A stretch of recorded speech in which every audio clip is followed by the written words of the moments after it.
All right. Hi, everyone. Welcome to Mindgasms. So, I wanted to talk about this book that I read yesterday called Killing Kennedy by Bill O'Reilly. Yes, that Bill O'Reilly, infamous conservative pundit, or famous depending on your political leanings. But I read a few of his books with a historian that he's written, and you know, I personally uh, disagree with like 90% of his political views at least, but the books of his that I've read with about historical figures like this they're basically just straight historical ones, and I think they're really interesting and actually pretty well written too.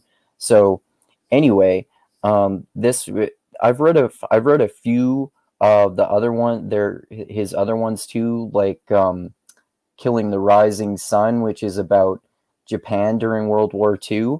And there's another one called Killing Jesus, which is about the events that led up to Jesus's death, which, of course, is the most controversial since there's so much disagreement among historians and theologians about that particular event in history.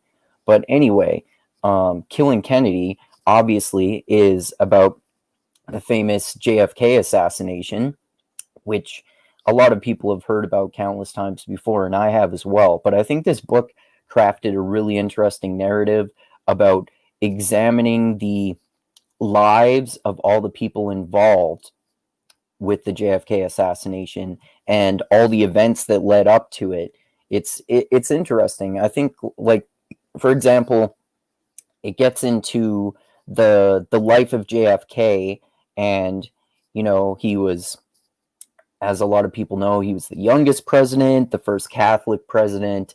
He seemed to be a very devout Catholic. They would go to mass a lot, and he and Jackie Kennedy, they kind of had like a celebrity status because they were young and good looking, and they kind of uh, they kind of tried to get into the public eye more, and even like had their had their children in the spotlight sometimes. And just this obsession with the celebrity status of them, I think, is interesting and has been mimicked by uh, future presidents since then, obviously, right? Like, I'm thinking about how Obama marketed himself, like Barack Obama and Michelle Obama and their kids kind of marketed themselves as celebrities, and Trump and his family obviously like were celebrities before he became president, and obviously even more so now. But anyway, so the in terms of the life of JFK, it's also interesting that, as a lot of people probably also know, he was like a womanizer, and it goes into one part in the book where his wife is in a different country, so he's mingling with all these attractive young women, and he liked to he liked to go in his pool naked, apparently. And so he he cheated on his wife a lot and had sex with a lot of other chicks. And also, even though he was very healthy in general, he suffered from a lot of serious health problems for his whole life. So they describe in the book, for example, about how he had to do stretches and then put on a back brace at the start of each day, which I didn't know. I knew he had health problems, but I didn't know that specifically. Anyway, so JFK, he's a really interesting character. Like, he's charismatic.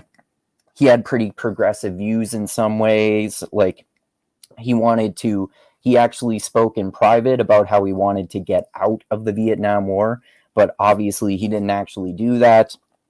Probably, as with most presidents, it's partially due to him being full of shit and being a manipulative politician, and probably some of it is due to the sheer power of the military industrial complex, as was as I think it was President Eisenhower who made that famous speech about the threat of it. And obviously, that book called War is a Racket by Smedley Butler, written in the 30s. about the same subject, the power of the military-industrial complex.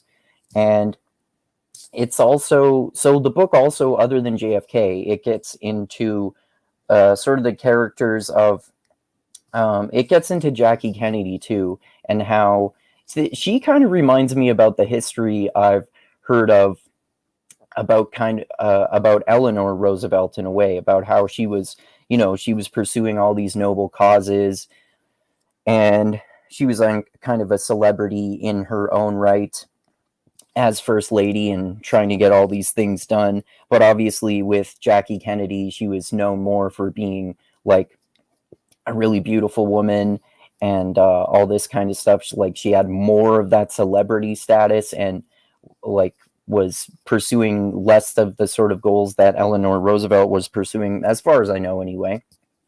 And also the book gets into Lee Harvey Oswald, of course, and a lot of people already knew these aspects, like how he was, there's speculation about whether he was a Russian spy. He lived in Russia for a while. He didn't know whether he wanted to be a Cuban citizen, an American citizen, or a Russian citizen. And then one aspect of the book that I didn't know about before is that apparently a lot of people probably also knew that he was a sharpshooter, so he had that military experience and apparently was really good with the rifle. But what I didn't know is that he apparently like he was all angry and unhinged, and he was abusive to his girlfriend, which was the mother of his children. And they don't directly say it, but it kind of hints at the fact that he might have been abusive with his children too. And it gets into how when Lee Harvey, and of course in this narrative there aren't any of the conspiracy theories about how the deep state assassinated JFK, or how Lee Harvey Oswald was a secret Russian spy, or he may have been working for the Cubans. And it seems to me like we still don't know the truth of that. I mean, I could be convinced that Lee Harvey Oswald acted alone, but I could also be convinced that it was any of those other possibilities, that he was assassinated by the deep state or the Russians or the Cubans or anything like that. I don't know one way or the other. But anyway, so when Lee Harvey Oswald did apparently decide to assassinate Kennedy, a large part of that motivation was that he was mad at his wife. It says in the book anyway that he was when he came to the moment of making that decision, he thought, okay, my wife is going to accept me more, or I'm going to kill Kennedy. It's kind of like how he blamed JFK in a way for his wife not liking him, even though obviously it was his own fault, because it seems at least like he was an abusive asshole. So it's interesting that they get into the characters of JFK, Jackie Kennedy, and Lee Harvey Oswald. And then it gets into all of these other factors involved with JFK's presidency and how they might have played a role in his assassination, perhaps, depending on what you believe. And so obviously the Cold War is a huge aspect involved with this, and it's why there are these conspiracy theories about how, and I don't like a conspiracy theory doesn't necessarily have a negative connotation, right? That's important to underscore. I think it's a theory. So, the conspiracy theories that Lee Harvey Oswald was a secret Russian spy were certainly intensified by the fact that this was occurring during the Cold War, right? So perhaps he was working for the Russians. Perhaps that's why he killed him. Who knows? And the Cold War was obviously huge in the world at this point, and I believe it was Khrushchev. He had just taken over power from Stalin at the time, and apparently, along with wanting to de-escalate the Vietnam War, JFK also wanted to de-escalate the Cold War. But of course, it didn't end up happening when he was president. So this is a crucial factor that may have been involved in his assassination, of course. And then with the civil rights movement, of course, this was another enormous world event, and particularly, obviously, in America, that was happening at this moment in history. And, there were the riots and protests, and uh, MLK was having these marches and stuff.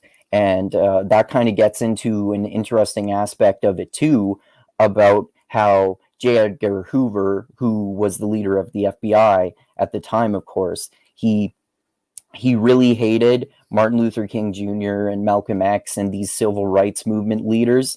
And like, I don't know if they're true, but it apparently, according to what I've heard, and I haven't researched this much, it's fairly certain that that MLK and perhaps also Malcolm X were assassinated by the FBI. I mean, obviously, I could be wrong about that, but apparently that's fairly likely.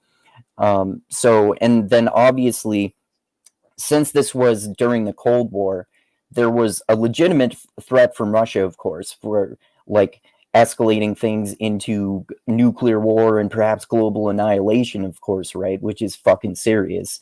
And then also there was the Red Scare too, and uh, J. Edgar Hoover was really fucking concerned about communism, like to the point where he was fucking paranoid about it, apparently. So he was like looking for secret communists everywhere, and he thought that MLK and Malcolm X and civil rights movement leaders, they were just like Russian propaganda operations, and they were trying to destroy the US, which is a false conspiracy, of course.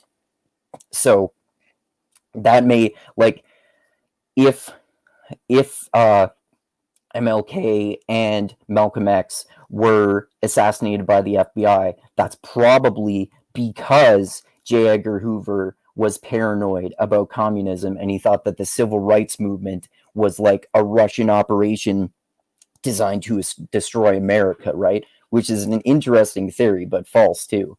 And then another crucial aspect of this whole story involved with the JFK assassination, of course, is the Vietnam War, which, as I said, JFK apparently said behind closed doors that he wanted to de-escalate, but that didn't end up happening. And of course, there were civil rights movement protests, and then there were Vietnam War protests, of course, too. So JFK, as president, was dealing with all these problems: Cold War, Vietnam War, civil rights movement, everything else.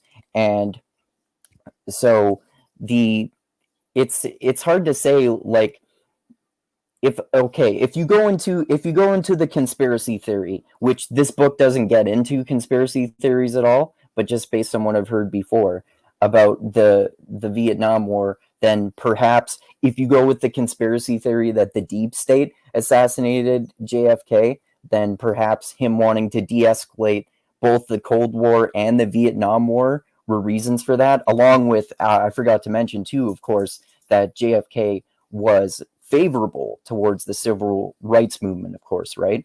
So it's just like, it's interesting how all of these factors were involved.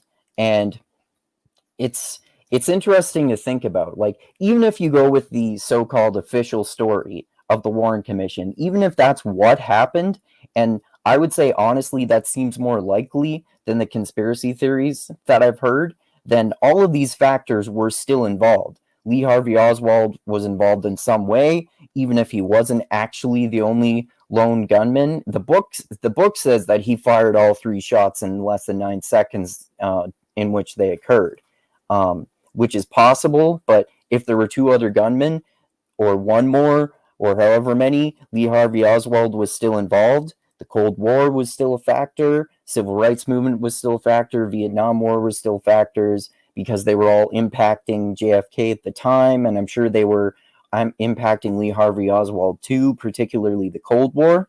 So it's a really interesting story, of course. And then the book weaves this into a really well constructed narrative, and it's really well written too. I would say, like, I highly recommend it, even if you don't like Bill O'Reilly. Like, this has nothing to do with his political views. So And then, of course, gets to the end of the story that most people know. So in this version of the story, Lee Harvey Oswald, he fires those 3 shots in less than 9 seconds and kills JFK.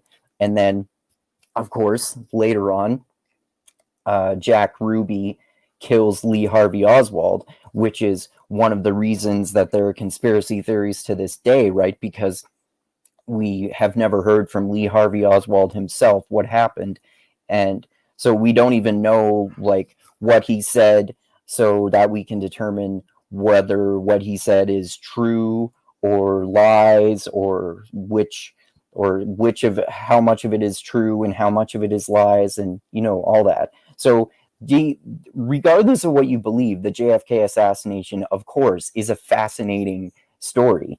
And this is one of tons and tons of books that have been written on the subject, but it's a pretty good one. And I want to read a lot more. Like, I'm not a conspiracy theorist. I don't believe any conspiracy theories other than the ones that were confirmed to be true. Like, what's one, Operation Midnight Climax, where I think it was this, I don't remember whether, I think it was the CIA who set up a brothel, and they had the guys come in there, and then they had the prostitutes drug the men there to see, because they were trying to see if LSD could be used for mind control and that sort of shit, which is obviously fucked up. And I think it was, I forget what it's called, but I think it was Operation Northwoods, where it was signed by the Joint Chiefs of Staff, and it was going to be this. They were going to launch this fake plane and then shoot it out of the sky, and then accuse Cuba so they could attack Cuba. But JFK vetoed that. So there are true conspiracies that have happened. I just don't believe any of the crazy conspiracies that people believe, like 9/11 truth, or and like with JFK, that it was a secret Russian plot or some shit like that, or like getting even crazier, like flat Earth and chemtrails and crazy shit like that. But anyway, the JFK assassination, because it's still a mystery and no one knows for sure what happened, that's why it's so fascinating to me, because it's a mystery. So you can speculate till the end of time. Anyway, that's what I like about this book. I highly recommend it. Like I said, regardless of what you think of Bill O'Reilly, I'm not a fan of his political views at all, but I think this is a really good book. And yeah, so thanks for watching my basically review of this book. Hope you like it. Hope you check out the book, and perhaps these other historical books by Bill O'Reilly with the historian that co-wrote them with him. There's also one about the Abraham Lincoln assassination too, and all of the factors that led into that, which sounds interesting. And I think there are a few others as well. And so, like I always say, thanks to those of you who subscribe to my channel. Click the like button on this video, comment on it, share it everywhere, and especially thanks to those of you who give me money on Patreon, which I greatly appreciate always. And like I always say, I love you all. Keep being the tiny beam of light that shines through the almost impenetrable darkness in the universe. And most importantly, always remember this: the funk cures all. All right. Keep having mindgasms, everyone, and spreading love, funk, and groove. And yeah, I forgot to say, of course, remember, groove is in the heart. And spread interesting stories of interesting books that you read everywhere, and tell people about them. Remember, things might be looking dark in the world right now, but there are always lots of awesome books to read to help distract you. All right. So thanks again, everyone, and adios until next time.